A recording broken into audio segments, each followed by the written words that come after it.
Welcome in our next class. तो आज प्रारंभ करते हैं हम लोग कि एक नया अध्याय यानी अक्टूबर मंथ में आपका 3 चैप्टर स्टडी करना है, जिनमें से रासायनिक बल गतिकी और आपका रासायनिक बल गतिकी उपरांत जो है यानी अगला चैप्टर कोलाइडल विलयन या यानी कोलाइडल विलयन के बारे में पढ़ना है दूसरा चैप्टर में, और तीसरा ब्लैक के एलिमेंट्स इनको कवर करना है।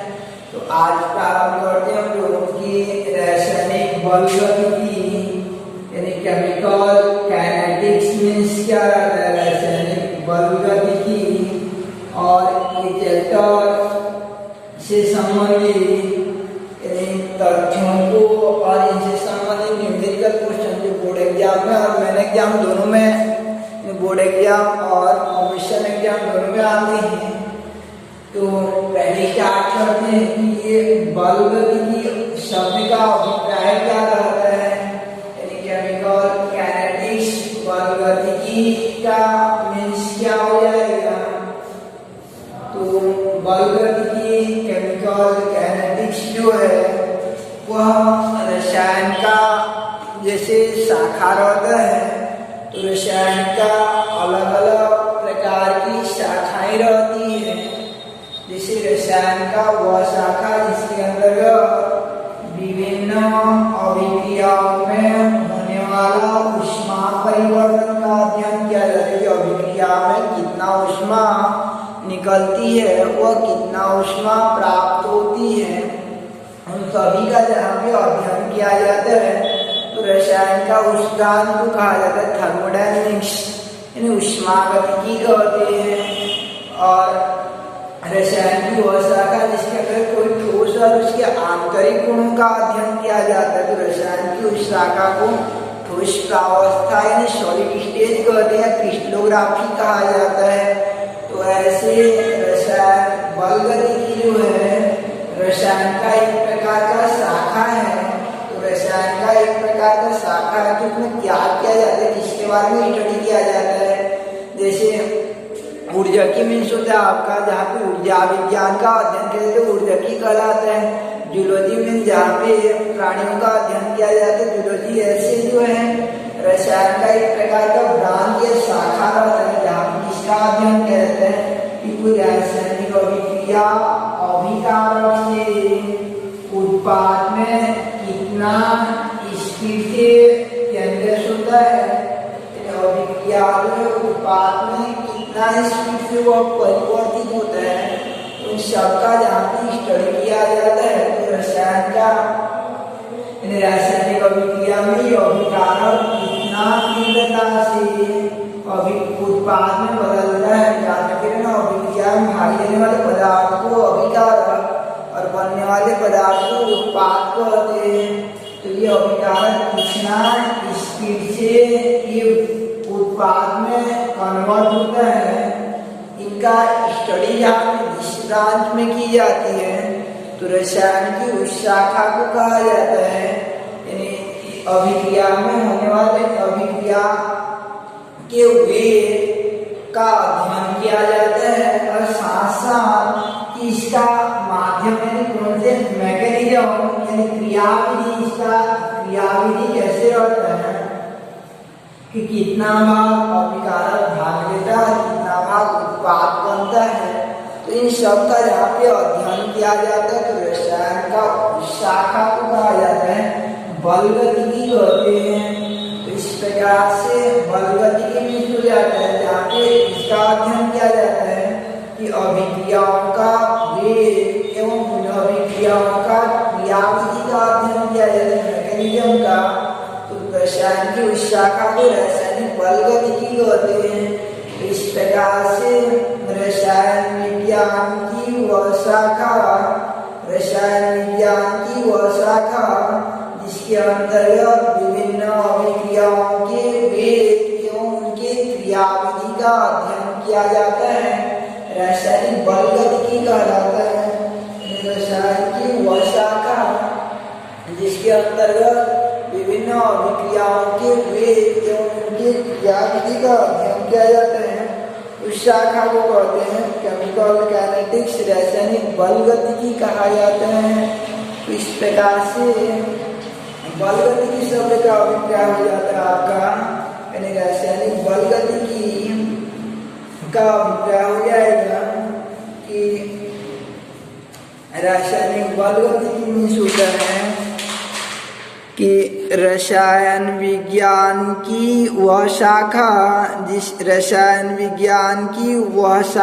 जिसके अंतर्गत रासायनिक अभिक्रियाओं के वेग एवं उनकी क्रियाविधि का अध्ययन किया जाता है, रासायनिक बल गतिकी कहलाता है।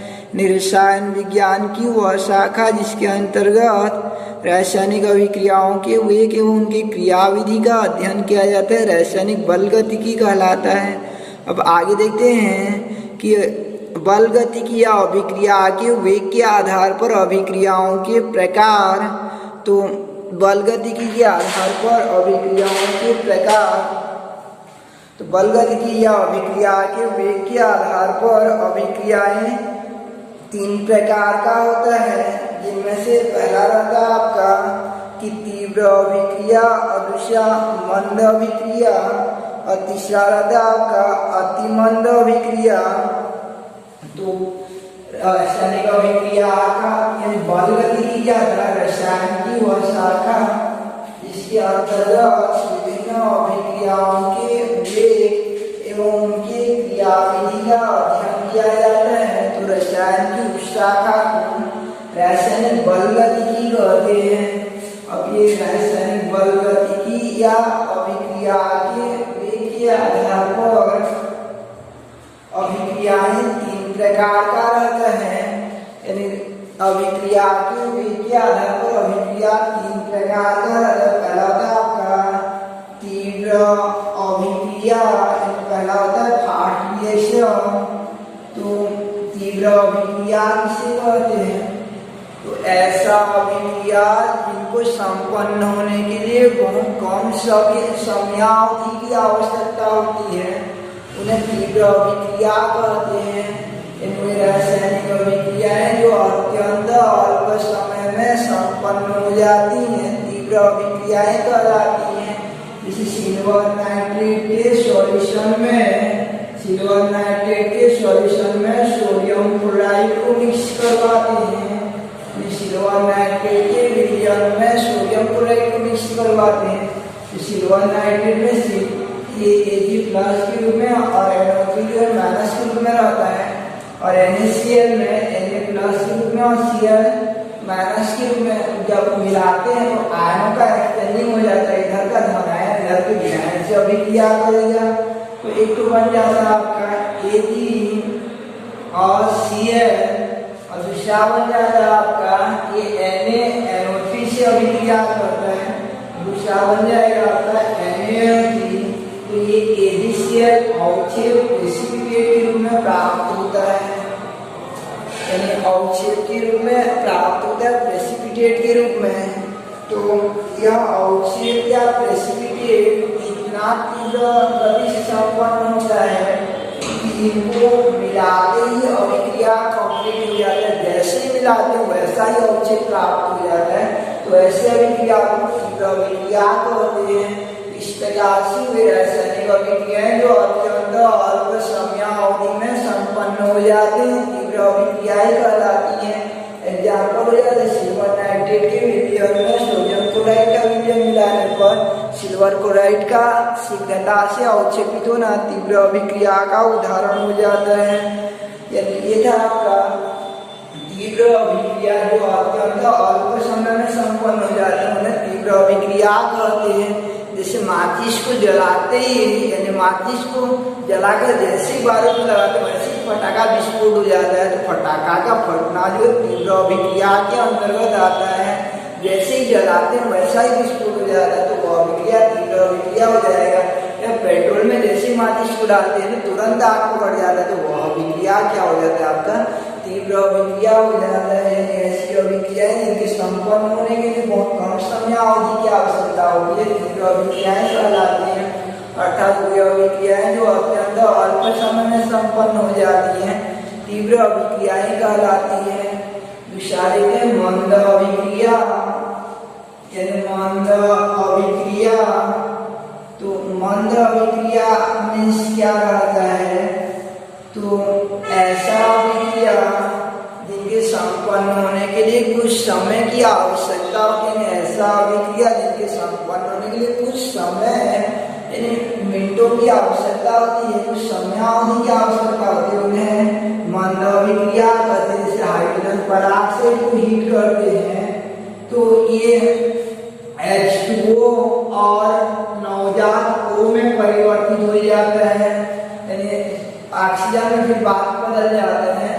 तो यह अभिक्रिया को कंप्लीट होने के लिए कुछ टाइम लगता है, या इसको खुला छोड़ देने पर, हीट न करने पर ये कुछ समय में कंप्लीटेड होता है, तुरंत नहीं होता है, लगभग 10-15 मिनट लग जाता है। तो ऐसा अभिक्रिया को मंद अभिक्रिया कहते हैं, जिनके संपन्न होने के लिए कुछ समय लगती है तो उन्हें मंद अभिक्रिया कहते हैं।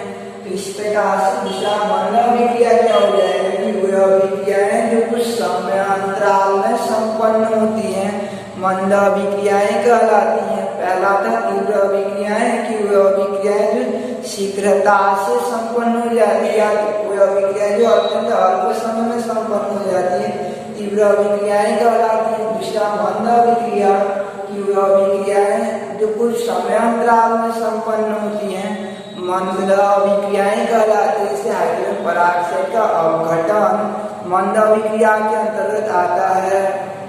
तो ये मंद अभिक्रिया हो जाएगा। जैसे हमारे दैनिक जीवन में मंद अभिक्रिया क्या होता है, दूध का दही में बदलना, ये लगभग 1 दिन लग जाता है। तो ऐसा अभिक्रिया को मंद अभिक्रिया कहते हैं जो शीघ्रता से संपन्न नहीं होते हैं। तीसरा होता है अति मंद अभिक्रिया।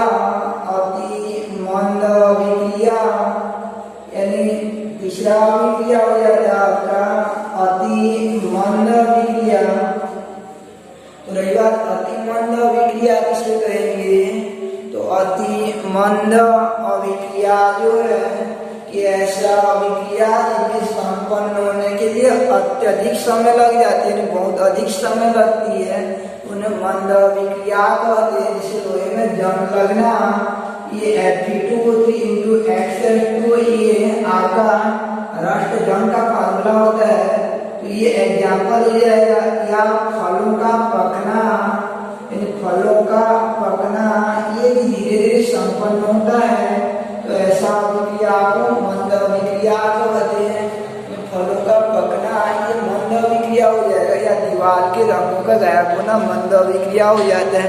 तो इस प्रकार से हम लोग देखिए कि रासायनिक अभिक्रियाओं के वेग के आधार पर अभिक्रिया 3 प्रकार का हो गया, जिनमें से पहला आपका मंद तीव्र अभिक्रिया, वे रासायनिक अभिक्रिया जो बहुत कम समय में संपन्न होती हैं तीव्र अभिक्रियाएं कहलाती हैं। Silver nitrate plus sodium chloride Na3 plus AgCl। दूसरा मंद अभिक्रिया, हुई अभिक्रियाएं जिनके संपन्न होने के लिए कुछ समय लगती है, उन्हें मंद अभिक्रियाएं कहते हैं। हाइड्रोजन पराक्साइड का अपघटन। तीसरा अति मंद अभिक्रियाएं कि वे अभिक्रियाएं जिनके संपन्न होने के लिए कुछ कई दिन लग जाते हैं या कुछ समय लगती है, उन्हें अति मंद अभिक्रिया कहते हैं। जैसे एग्जाम्पल हो जाता है इसका अति मंद अभिक्रिया का कि फलों का पकना जो है अति मंद अभिक्रिया, या दीवार के रंगों का गायब होना अति मंद अभिक्रिया कहलाता है। अब देखते हैं हम लोग रासायनिक अभिक्रिया का वेग या दर से क्या अभिप्राय रहता है, यानी रेट ऑफ रिएक्शन। रासायनिक अभिक्रिया की दर से क्या अभिप्राय रहता है और रासायनिक अभिक्रिया की दर का निरूपण कैसे किया जाता है।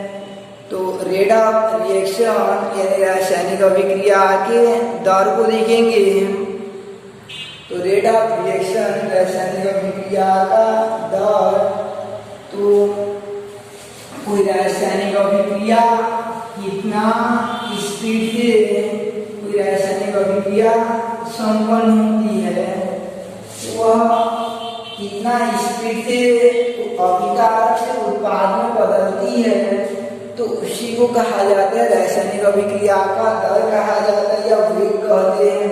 तो रासायनिक अभिक्रिया का दर या वेग रासायनिक अभिक्रिया का अभिक्रिया का दर, अभिक्रिया का दर या वेग मीन्स क्या रहता है उसको देखते हैं। तो रासायनिक अभिक्रिया का वेग या दर, तो कोई अभिकारक जो है वह धीरे धीरे या तीव्रता से उत्पाद में बदलता जाता है। स्टार्टिंग में अभिकारक इतना तो उत्पाद नहीं के बराबर रहता है, ये उत्पाद पूरा शून्य रहता है। लेकिन जैसे जैसे समय बीतता जाता है तो ये अभिकारक इतना कम हो जाता है।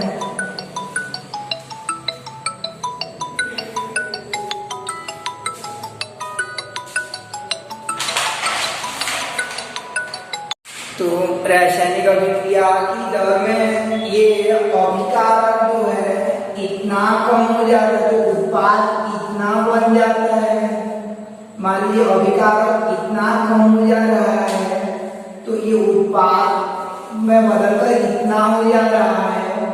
तो स्टार्टिंग में मान लो कि इतना कम होने के लिए इतना जो कम हुआ और इतना जो बना वो 5 मिनट लग रहा है, और इतना कम हुआ और पूरा इतना बनने के बाद 15 मिनट लग रहा है। तो यानी 5 मिनट में उसका इतना इधर कम हो रहा और इधर बढ़ रहा है। तो कमी और वृद्धि दोनों को न बोल के परिवर्तन शब्द का उपयोग करते हैं। कमी वृद्धि के दोनों के लिए एक शब्द का उपयोग करते हैं, परिवर्तन। कमी हो रहा या वृद्धि हो रहा है दोनों को न बोल के। तो 5 मिनट में इतना परिवर्तन हो जा रहा है, 5 मिनट में इतना परिवर्तन हो रहा है मान लो। तो एक प्रकार से अभिकारक की मात्रा में कमी हो रहा है और उत्पाद की मात्रा में वृद्धि हो रहा है। 5 मिनट में इतना कमी या वृद्धि हो रहा है, अभिकारक की मात्रा में कमी और उत्पाद की मात्रा में वृद्धि हो जा रहा है 5 मिनट में।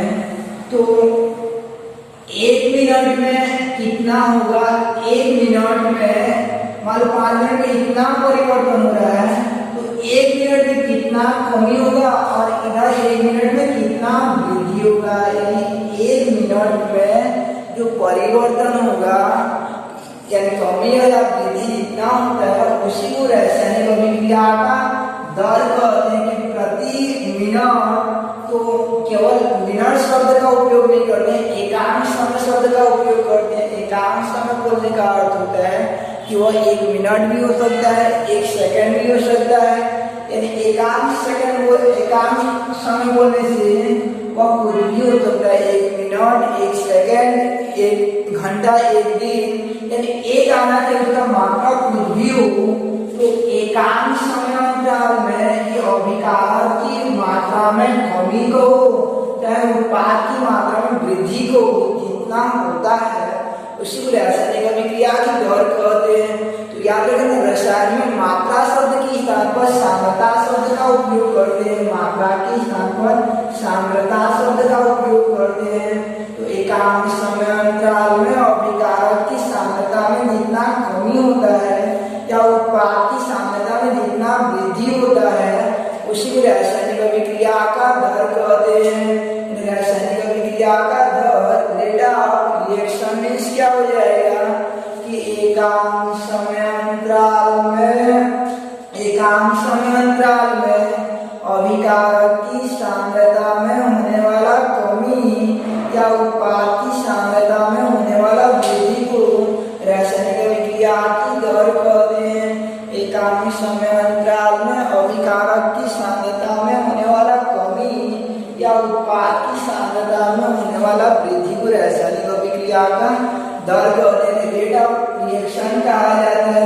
रासायनिक अभिक्रिया का दर एकांश समयांतराल में अभिकारक की सांद्रता में होने वाला कमी या उत्पाद की सांद्रता में होने वाला वृद्धि को रासायनिक अभिक्रिया की दर कहते हैं। दोनों को एक साथ जब बोलेंगे कि कमी या वृद्धि को मिलाकर बोलेंगे तो एक शब्द का उपयोग करना पड़ता है, सांद्रता शब्द का उपयोग से परिवर्तन शब्द का उपयोग करना पड़ता है। तो इस प्रकार परिभाषा हो जाएगा कि एकांश समयांतराल में अभिकारक की सांद्रता या उत्पाद की सांद्रता में होने वाले परिवर्तन को रासायनिक अभिक्रिया की दर कहते हैं।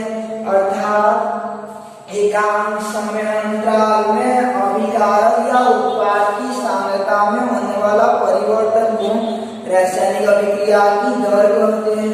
रासायनिक अभिक्रिया का दर बराबर सूत्र होता है आपका रेट ऑफ रिएक्शन बराबर हो जाता है रासायनिक अभिक्रिया का दर या वेग बराबर हो जाता है अभिकारक या उत्पाद की सांद्रता परिवर्तन अभिकारक या उत्पाद की सांद्रता में परिवर्तन होने से कमी भी होगा और वृद्धि भी होगा, बढ़ती हो जाता है आपका समयांतराल हो जाता है। समयांतराल इन दोनों के अनुपात को रासायनिक अभिक्रिया का दर कहा जाता है। परीक्षा में ये परिभाषा मत देना कि दोनों के अनुपात को कहा जाता है बल्कि क्योंकि अलग अलग मात्रा के साथ में सांद्रता मध्य में समांतराल है, इसलिए अनुपातिक परिभाषा नहीं होगा। तो ये सूत्र हो जाता है अभिकारक या उत्पाद की सांद्रता परिवर्तन बटे समयांतराल। तो इस प्रकार से यानी रासायनिक अभिक्रिया का दर रेट ऑफ रिएक्शन मिल जाता है। तो समयांतराल ये परिभाषा मालूम कोई भूल गया है तो कैसा परिभाषा देगा कि नीचे हर को एक कर देगा, यानी हर को एक कर देंगे, समयांतराल को एक कर देते हैं तो ये रासायनिक अभिक्रिया की दर किसके बराबर हो जाएगा। अगर समयांतराल को एक कर देंगे तो रासायनिक अभिक्रिया की दर किसके बराबर हो जाएगा कि अभिकारक या उत्पाद की सांद्रता में परिवर्तन, अभिकारक या उत्पाद की सांद्रता में परिवर्तन। तो वह परिभाषा बन जाएगा कि अगर हम लोग हर को एक कर देते तो ये अंश क्या होता है आपका रासायनिक अभिक्रिया का दर होता है। तो इस प्रकार से अभिकारक या उत्पाद की सांद्रता में होने वाला परिवर्तन को भी रासायनिक अभिक्रिया की दर कहते हैं, जबकि समयांतराल का मान एकांक हो। यानी परिभाषा इस प्रकार भी दे सकते हैं कि अभिकारक या उत्पाद की अभिक्रिया में अभिकारक या उत्पाद की सांद्रता में होने वाले परिवर्तन कोई रासायनिक अभिक्रिया की दर कहते हैं, जबकि समयांतराल एकांक हो। या समय वाला शब्द को पहले लिखेंगे तो एक्चुअली डेफिनेशन क्या बन जाएगा आपका एट लास्ट कि एकांक समयांतराल में अभिकारक या उत्पाद की सांद्रता में होने वाला परिवर्तन को रासायनिक अभिक्रिया का दर कहते हैं। इस प्रकार से रासायनिक अभिक्रिया का दर भी क्या हो जाएगा आपका कि रेट ऑफ रिएक्शन रासायनिक अभिक्रिया का दर कि एकांक समयांतराल में अभिकारक या उत्पाद की सांद्रता में होने वाले परिवर्तन को रासायनिक अभिक्रिया की दर कहते हैं। अर्थात रासायनिक अभिक्रिया की दर बराबर अभिकारक या उत्पाद की सांद्रता में परिवर्तन बटे समयांतराल हो जाता है। अभिकारक या उत्पाद की सांद्रता में परिवर्तन बटे समयांतराल हो जाता है। अब देखते हैं हम लोग की कोई अभिक्रिया दिया रहेगा तो उसके लिए यानी कोई अभिक्रिया दिया रहेगा तो उसके लिए हम लोग कैसे करके डिफाइनिंग करेंगे, यानी कैसे करके निर्धारित करेंगे कि कैसे करके डिफाइनिंग करेंगे, निर्धारित करेंगे। उसके लिए अभिक्रिया का वेग का गणना कैसे करेंगे। तो अभिक्रिया रासायनिक अभिक्रिया की दर हो जाता है अभिक्रिया कोई अभिक्रिया ऐसा है Ma प्लस Nb, A के M अणु और B के N अणु, इसका अर्थ ऐसा है जैसे 2NH3 लिखा रहता है तो M और N का मीन्स हो जाएगा आपका उसके सामने की संख्या। तो A का यानी A का M2 अणु है और B के N2 अणु है तो दोनों आपस में अभिक्रिया करके मान लो बनाते हैं कि ये Mn और C के मान लो A के M1 अणु है और B के N1 अणु है तो ये आपस में अभिक्रिया करके C के M2 अणु बनाते हैं और D के जो है N2 अणु बनाते हैं, D के N2 अणु बनाते हैं, तब हो जाता है आपका रासायनिक अभिक्रिया का वेग, रेट ऑफ रिएक्शन। तो ये सूत्र क्या होता है रासायनिक अभिक्रिया का दर का सूत्र क्या होता है आपका, अभिकारक या उत्पाद की सांद्रता में परिवर्तन के लिए अभिक्रिया के लिए अभिक्रिया का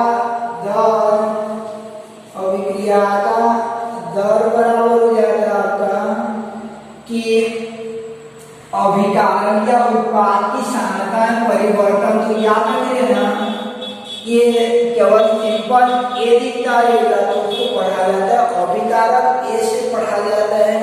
क्या से पढ़ते हैं, अभिकारक ए से पढ़ा जाता है।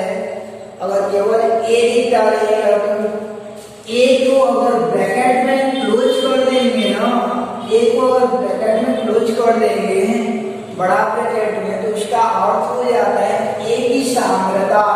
अब इसको क्या पढ़ा जाता है, ए की सांद्रता से पढ़ेंगे, यानी कैपिटल ए को अगर ब्रैकेट में क्लोजिंग करते हैं तो उसको हम लोग स्टडी करते हैं, उसको यानी पढ़ा जाता है ए की सांद्रता, कॉन्सेंट्रेशन ऑफ ए से हम लोग उसको पढ़ते हैं। अब इसके सामने एक ऐसा डेल चिन्ह लगा देता हूँ तो उसका अर्थ होता है ए की सांद्रता में परिवर्तन, यानी डेल जो परिवर्तन को बताता है। तो यहाँ पे क्या लिखा, अभिकारक या उत्पाद की सांद्रता में परिवर्तन। तो अभिकारक ए के आधार पर हम लोग अभिक्रिया का वेग खोजेंगे, तो ए की सांद्रता में परिवर्तन, तो ए की सांद्रता में परिवर्तन को डेल ए से रिप्रेजेंट किया जाता है ब्रैकेट के अंदर ए को, डेल ए की सांद्रता डेल सांद्रता ए, तो ए की सांद्रता में परिवर्तन को डेल और ब्रैकेट के अंदर ए से दर्शाया जाता है बटे समयांतराल को डेल टी से प्रदर्शित करते हैं। तो अभिक्रिया का वेग हो जाएगा del A by del t हो जाता है। लेकिन याद रखिए ना कि ये जो अभिक्रिया है, ये जो अभिक्रिया M1 अणु का अभिक्रिया का दर इतना है, क्योंकि उसके सामने M1 लिखा हुआ है, तो M1 अणु की अभिक्रिया का वेग इतना है। तो A2A का अभिक्रिया का वेग, यानी A2 अणु की अभिक्रिया का वेग कितना हो जाएगा, ये इधर जाएगा, डिवाइडेड हो जाता है। याद रखिए ना कि इसके सामने जो संख्या दिखता रहता है उसको क्या करते हैं, डिवाइड कर देते हैं। तो इस प्रकार अभिक्रिया का दर बराबर हो जाता है del A by M1 del t, यानी जो सामने में संख्या रहता है उसको विभाजित किया जाता है, भाग दिया जाता है। और एक चीज ध्यान रखना है कि जैसे जैसे ये समय बीतता जाता है तो ये अभिकारक ए की सांद्रता में कमी होता है कि वृद्धि होता है, उसको ध्यान रखना है। तो जैसे जैसे समय बीतता जाता है वैसे वैसे अभिक्रिया की दर में कमी होती जाती है। इसलिए यहाँ पर एक माइनस साइन लगता है, इसलिए यहाँ पे एक माइनस साइन लग जाता है। तो अभिक्रिया का दर बराबर minus del A by M1 del t हो जाता है। अभिक्रिया का वेग बराबर माइनस चिन्ह क्यों लगा, क्योंकि अभिक्रिया के दर में कमी हो रहा है। ये डेल चिन्ह क्यों लगा, क्योंकि परिवर्तन के लिए प्रदर्शित किया जाता है। ये ब्रैकेट क्यों लगा, क्योंकि सांद्रता के लिए। ये ए क्यों लगा, क्योंकि अभिकारक में ए है। और M1 क्यों लगा, क्योंकि एक M1 तो अणु का वेग कितना होता है, तो एक अणु का वेग डिवाइडेड बाय M1 हो जाएगा। और डेल टी क्यों लिया जाता है, क्योंकि समांतराल को डिवाइड किया जाता है। तो इस प्रकार से रासायनिक अभिक्रिया का दर बराबर ए के बेस पर हो जाएगा आपका minus del A by M1 del t हो जाता है। ऐसे बी के बेस पर करेंगे, ऐसे बी के बेस पर करेंगे हम लोग। बी के आधार पर अगर अभिक्रिया के वेग का निर्धारण करेंगे on the base of B, यानी बी के बेस पर अभिक्रिया के वेग का निर्धारण करेंगे, तो बी के बेस पर हो जाएगा आपका, क्योंकि बी भी अभिकारक है इसलिए इसकी सांद्रता में कमी होगा। अब डेल बी बाई यहाँ पे ये N1 डिवाइड हो जाएगा, N1 डेल टी हो जाता है, N1 डेल टी हो जाएगा। अब ये उत्पाद साइड पे करेंगे, इस साइड पे करेंगे तो क्योंकि उत्पाद की सांद्रता में वृद्धि होता है इसलिए वहां प्लस साइन लगता है, तो प्लस साइन लगेगा और सी की सांद्रता में परिवर्तन बटे हो जाता है, ये आपका m2 डेल टी हो जाता है। ऐसे डी के बेस पर करेंगे तो प्लस डेल टी बाई यानी n2 डेल टी हो जाता है। तो ये प्लस और माइनस चिन्ह जो घट बढ़ नहीं रहे, केवल इस बात का द्योतक है, केवल इस बात का द्योतक है कि समय के साथ जो अभिकारक की सांद्रता में कमी होता है और उत्पाद की सांद्रता में एलिवेशन होता है, वृद्धि हो जाता है। तो ये था आपका रेट ऑफ रिएक्शन यानी अभिक्रिया की दर। तो ये ए और बी में माइनस साइन क्यों लगा, ऐसा मैंने क्वेश्चन आता क्योंकि इनकी सांद्रता में कमी होता है। अब ये सी और डी में प्लस साइन लगा क्यों, क्योंकि उनकी सांद्रता में वृद्धि होती है। अब हम लोग एग्जाम्पल जैसे ट्राई करते हैं, हम लोग जैसे एग्जाम्पल है आपका अभिक्रिया N2 अभिक्रिया N2 plus 3H2 CH2 2NF3 के लिए अभिक्रिया का वेग बराबर हो जाएगा, क्योंकि ये N2 जो अभिकारक है इसलिए माइनस साइन लगेगा, N2 बेस पर करेंगे तो डेल और A के प्लस पर होगा आपका N2 हो जाएगा डेल N2 की सांद्रता बटे, क्योंकि इसके सामने कुछ नहीं है इसलिए M1 के प्लेस पर ये M1 की स्थान पर A होगा, A को लिखने की आवश्यकता नहीं होती है, बटे क्या हो जाएगा डेल टी, यानी यहाँ पे एक को भाग दिया जाता है, इसके सामने जो संख्या दिखता रहता है उससे भाग दिया जाता है, लेकिन यहाँ पे नहीं बोली कुछ से भाग देना नहीं पड़ेगा। अब ये हाइड्रोजन की बेस पर करेंगे तो क्या हो जाएगा आपका माइनस, यानी हाइड्रोजन की बेस पर करेंगे तो ये हो जाएगा आपका माइनस डेल H2 की सांद्रता में परिवर्तन, डेल H2 की सांद्रता में परिवर्तन बटे संख्या कितना दिख रहा है आपका 3, तो 3 डेल टी हो जाता है, 3 डेल टी हो जाता है। तो H2 के बेस पर करते हैं तो ये मिल जाएगा आपको minus del H2 by minus del H2 by 3 del t हो जाता है। अब NH3 बेस पर करेंगे, NH3 बेस पर, क्योंकि NH3 उत्पाद है और उत्पाद के आधार पर करेंगे प्लस साइन लगता है और ये हो जाएगा आपका डेल NH3 हो जाएगा बटे कितना से भाग लेंगे 2 से, यानी 2 डेल टी हो जाता है। तो इस प्रकार से ये था आपका कि रासायनिक अभिक्रिया दिया जाएगा, उसके लिए अभिक्रिया के वेग का निर्धारण कैसे किया जाता है, तो अभिक्रिया के वेग का निर्धारण। अब कुछ नोट्स देखते हैं हम लोग, ये अभिक्रिया की दर का निर्धारण हो गया।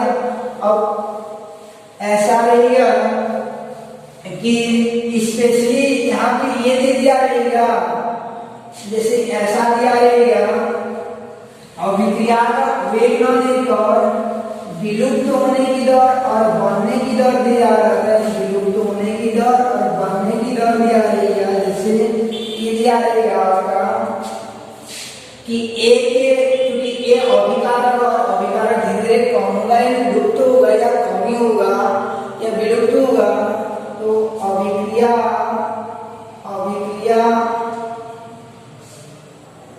M1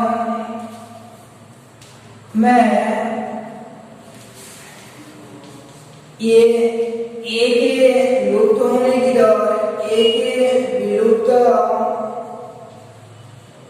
होने की दर, विलुप्त होने की दर, तो स्पेशली याद रखे रहना कि विलुप्त होने की दर में या बनने की दर में जो है यानी स्वयं ऐसा सूत्र रहेगा माइनस डेल ए की सांद्रता बाई डेल टी, लेकिन ये संख्या जो भाग नहीं होता है, ये संख्या जो डिवाइड नहीं होता है, इसको ध्यान रखना है आपको।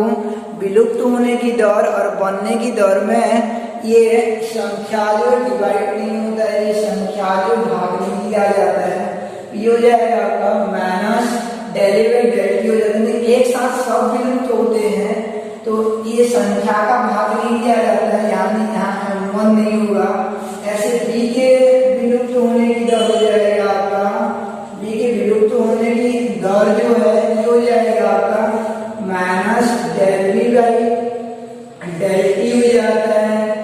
और सी जो बनेगा तो सी के बनने की दर, उत्पाद बने तो सी के बनने